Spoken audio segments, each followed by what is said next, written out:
ಚಂದನ್ ಶೆಟ್ಟಿ ನಿವೇದಿತಾ ಗೌಡ ಅವರು ಡಿವರ್ಸ್ ಆಗಿದ್ದಾರೆ.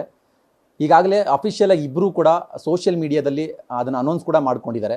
ಸೊ ಒಂದಿಷ್ಟು ಲೀಗಲ್ ಪ್ರೋಸೆಸ್ ಆಗಿದೆ.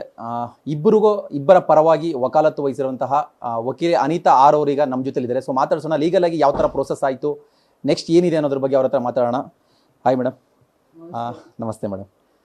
ಚಂದನ್ ಶೆಟ್ಟಿ ನಿವೇದಿತಾ ಗೌಡ ಆ್ಯಕ್ಚುಲಿ ತುಂಬ ಮುದ್ದಾದ ಜೋಡಿ, ತುಂಬ ಫೆಮಿಲರ್ ಫೇಸು, ಡಿವೋರ್ಸ್ ಆಗಿದೆ. ಸೊ ಒಂದಿಷ್ಟು ಲೀಗಲ್ ಕನ್ಫ್ಯೂಷನ್ಸ್ ಮೇಡಮ್. ಈ ಕೇಸ್ನ ಫಸ್ಟಿಂದ ನಾವು ಮಾತಾಡೋದಾದರೆ ಯಾವಾಗ ಅವ್ರನ್ನ ನಿಮ್ಮನ್ನು ಮೀಟ್ ಮಾಡಿದ್ರು, ಯಾವಾಗಿಂದ ಈ ಪ್ರೋಸೆಸ್ ಸ್ಟಾರ್ಟ್ ಆಯಿತು ಅಂತ ಸ್ವಲ್ಪ ಡೀಟೇಲ್.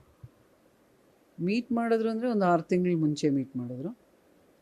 ಇಬ್ಬರು ಸೆಪ್ರೇಟಾಗಿ ನಾನು ಮಾತಾಡಿಸಿದ್ದೆ ಇಬ್ಬರನ್ನೂ. ಬಟ್ ಕನ್ವಿನ್ಸ್ ಮಾಡೋಕ್ಕೆ ಟ್ರೈ ಮಾಡಿದೆ. ಯೂಶ್ವಲಿ ಎಲ್ಲ ಅಡ್ವೊಕೇಟ್ ಅದೊಂದು ಪ್ರೊಸೀಜರ್ ಮಾಡ್ತಾರೆ ಕನ್ವಿನ್ಸ್ ಮಾಡೋಕ್ಕೆ. ಟ್ರೈ ಮಾಡಿದೆ, ಬಟ್ ಅವರು ಆಗಲೇ ಡಿಸೈಡ್ ಮಾಡಿಬಿಟ್ಟಿದ್ರು.